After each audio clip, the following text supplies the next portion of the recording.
So I have this Apple IIe that's been stored in my garage forever. And I decided I'd finally pull it out and see if it works and give it a full restore. I don't remember where I got this. I think it was given to me by a coworker about 15 or 20 years ago who didn't want it anymore, and they knew that I collected old computers.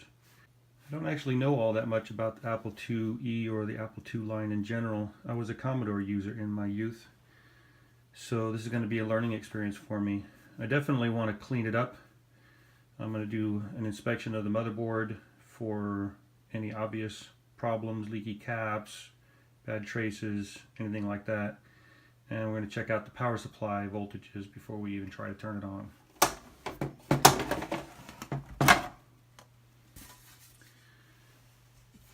We have a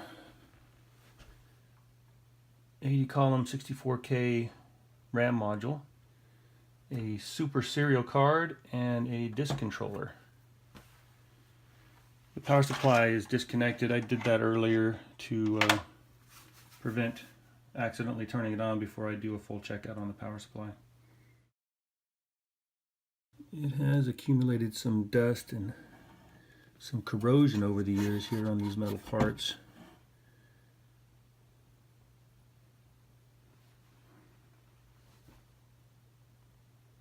There's a bunch of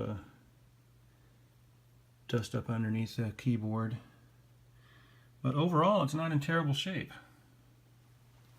Let's do the right thing and strap up with our anti-static strap.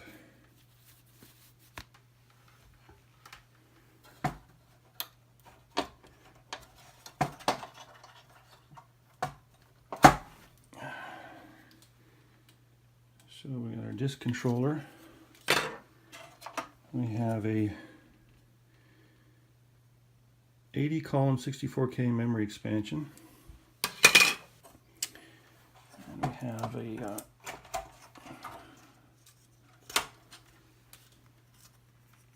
super serial card, which was configured for terminal by whoever was using it.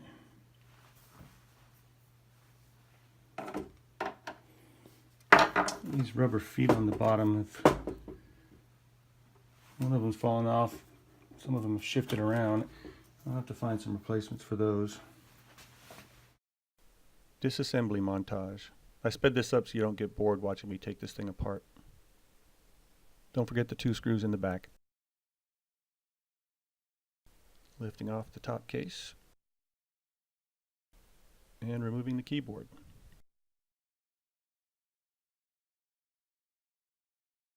The speaker's just held on with some spring clips. And 4 screws for the power supply. Now I'm just giving the circuit board a thorough visual inspection. Get in close, look very carefully, use a magnifier if you have one. I'm looking for any damaged components, cracked capacitors, leaky capacitors, burnt resistors, damaged traces, little bits of wire that might cause a short circuit. Anything out of the ordinary.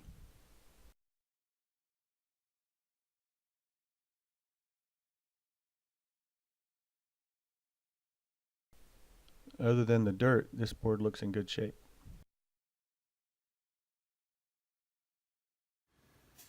This power supply here has a date code on it. It's really faint, but it says T8317. I assume that's the 17th week of 1983. Printed on the power supply is exactly what the pinout should be and what the voltages are supposed to be. So we got a 5 volts, 12 volts, negative 12, and a negative 5.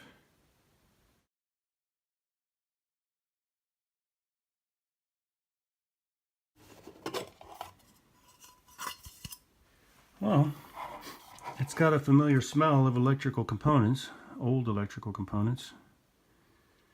But just a quick look, I don't see any bulging or doming on any of the electrolytic capacitors. That regulator right there looks pristine. I'm sure this thing probably hasn't been opened and there's no reason for dust to accumulate inside. I did some reading on this earlier, and I can see it right here. This capacitor right here, that yellow translucent plastic one right there, that is an RFI suppressor safety capacitor that goes across the mains, and these have a tendency to burst and spew nasty smelling smoke. So I am going to pull that out at the very least, if not replace it if I can find a replacement for it.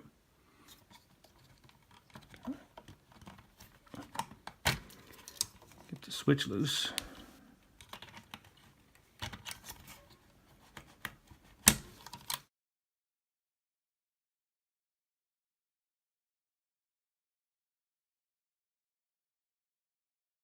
Okay, this little grommet here was a pain in the ass to get loose. Just squeeze it from the back side and push it this way because the hole is rounded. Let's see if we can lift it up. Just have one wire holding on here. And I'm thinking that's probably connector that'll pull loose.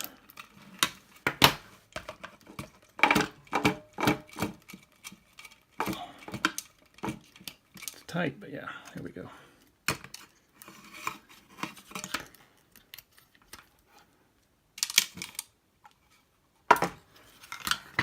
Now we can work on it and heat up.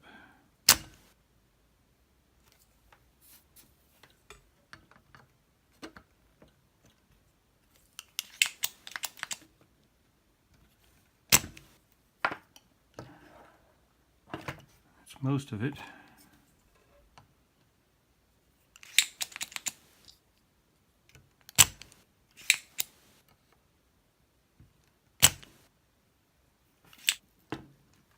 The rest of it with some solder wick.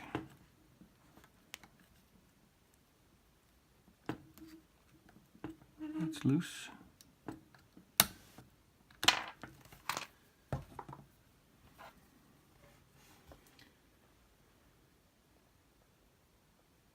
I can see some cracks in that already. I don't know if you can see that on camera. Pop that back on there. Press this one back down. Get them lined up. I found a place online that sells these, so I'll get some on order, and then I'll have to take this thing apart again and place that. Alright, so this is pin 1 and 2 and 3. That's positive 5 volts. Positive 12.8 down here. Looking at negative 11.4 and negative 4.96. So the voltages look okay. Okay, here goes the smoke test.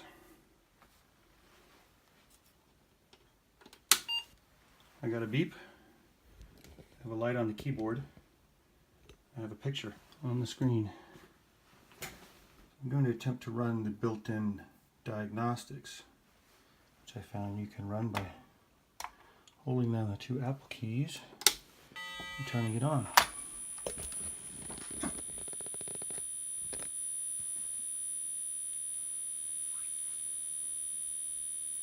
That is an annoying sound. Kernel okay.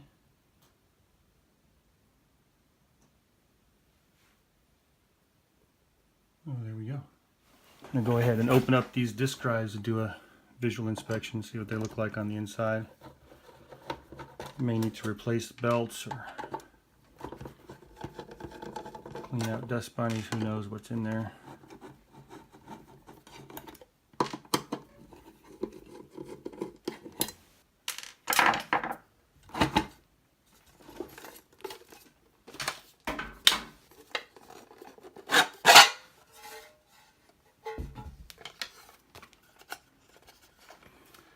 Looks pretty clean in there, actually.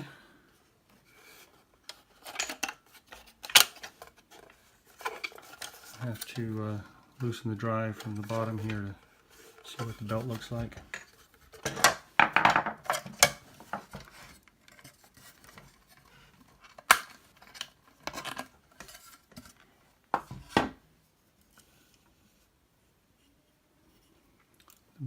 feels okay. This is actually feels like a fabric reinforced belt.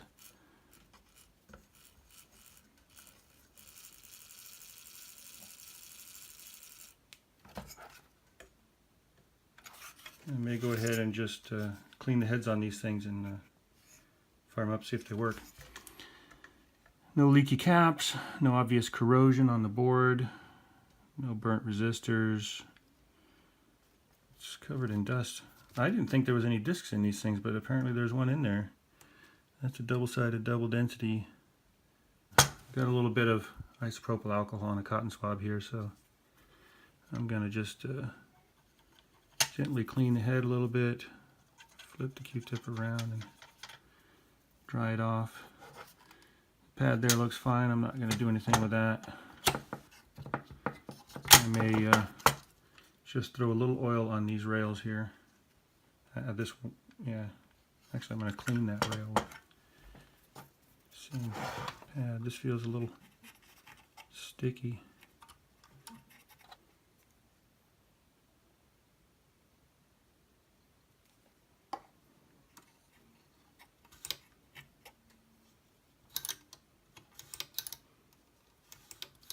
There's a little detent down there that catches on a spiral groove on that wheel, and that positions the head. That's interesting. I've never seen that mechanism before.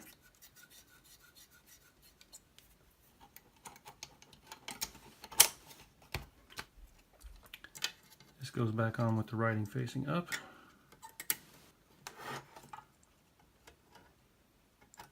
There's a couple of little plastic clips to keep it from backing out. I'm going to attempt to try using ADTPro here with this USB to serial converter. This serial converter's got a RJ45 on one end instead of a standard serial connector, but I've got this adapter here which adapts the RJ45 to a standard 25-pin serial connector. Set this to COM4. Okay, choose serial. Bootstrap, speedy boot.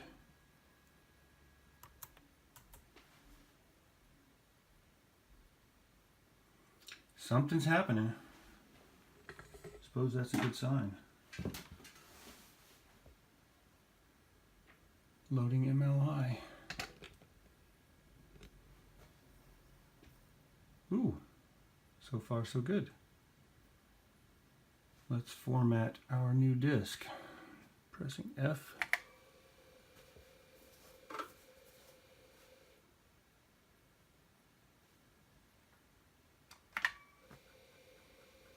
Sounds okay.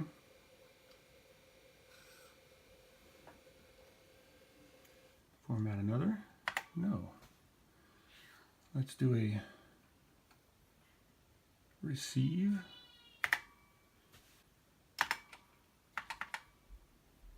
Disk image.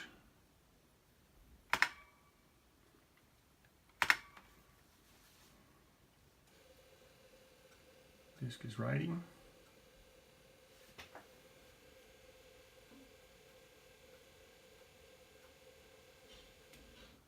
That worked a lot quicker and easier than I thought.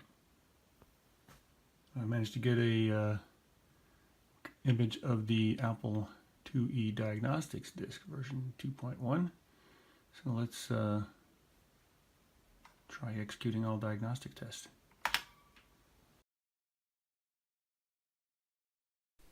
Speeding up this video too so you don't have to sit through the whole thing.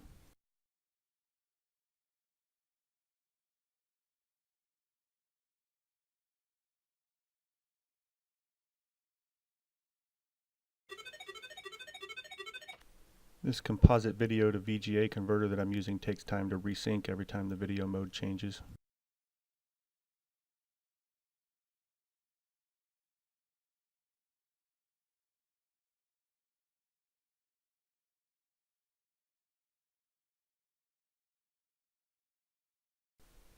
The keyboard test here is good for making sure all the keys work.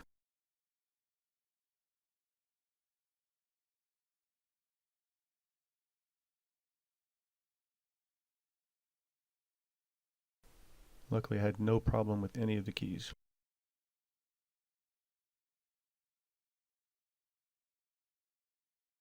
All diagnostics passed. Now to start on the cleaning. This is sped up again so the video doesn't run too long. I start with a scrub in the sink. Scrubbing off years of dust and residue from sitting on an open shelf in storage.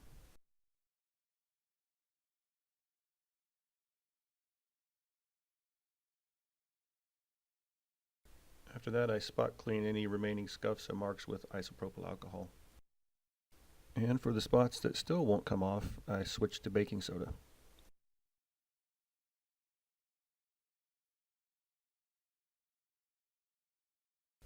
For keyboard cleaning, I dump all the keycaps in a bowl of warm soapy water.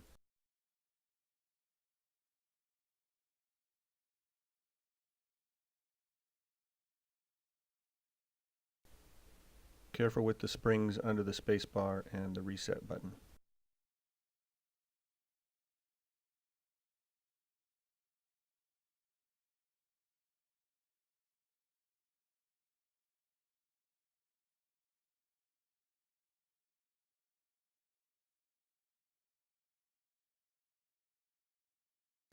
I scrub them all with that old toothbrush one at a time.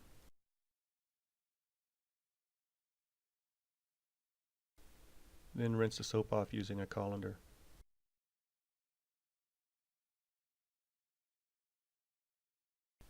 And lay them out on a towel to dry.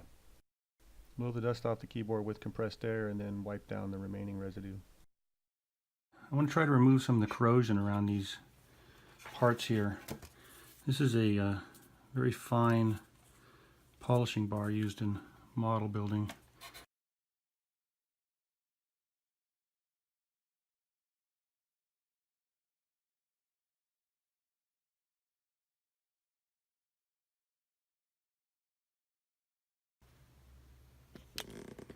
There. Looks a little bit better. I've got here some distilled water. And I want to rinse the dust off this board. There's a lot of dust on there. It's going to take forever to try and clean it all off with cotton swabs. So I'm going to see about rinsing it with distilled water.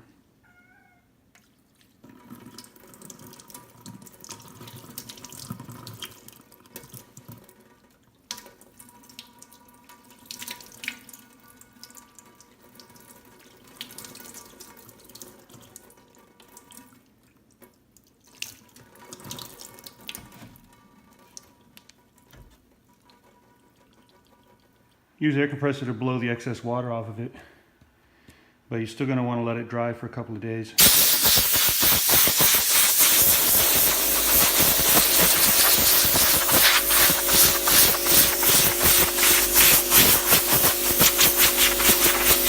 And here she is, all put back together nice and pretty.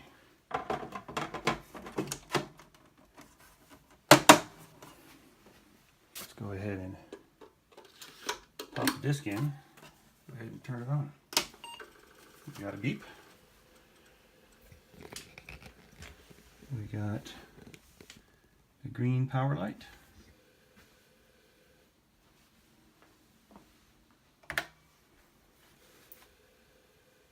$128K of RAM. Slot 2 says IO card, that's a super serial card. The rubber feet that were on the bottom of this thing were trash. They were moved around, falling apart. So I got some of these. These appear to be the exact same size. Stick these on the bottom here. And should solve that issue. There are little corners here to help you align them and or to keep them from sliding around. The adhesive on them feels pretty sticky, so time will tell if they hold up.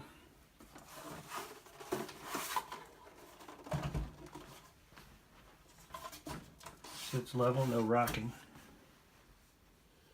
That's it. It's clean, it's working, it's ready to play some old games on. Thanks for watching.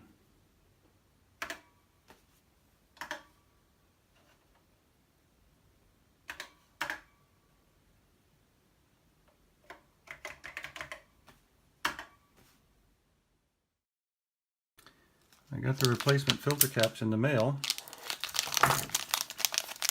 So now I'm going back into the power supply to replace it.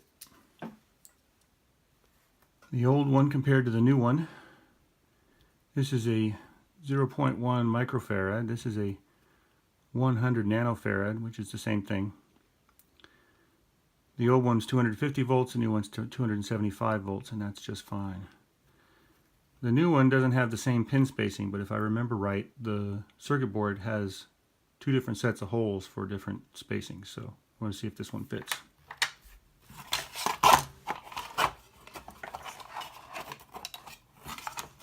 Lift up on these connectors here.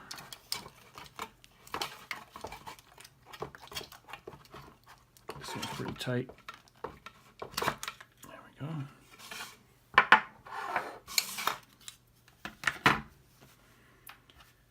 And here's our new part. And the hole spacings work.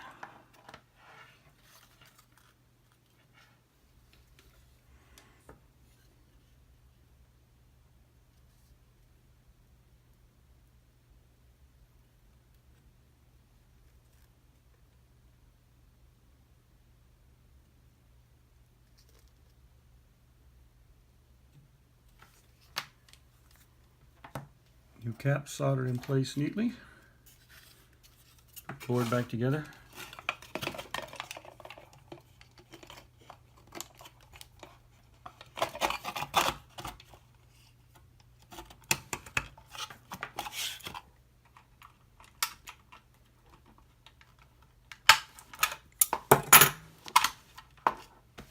Smoke test.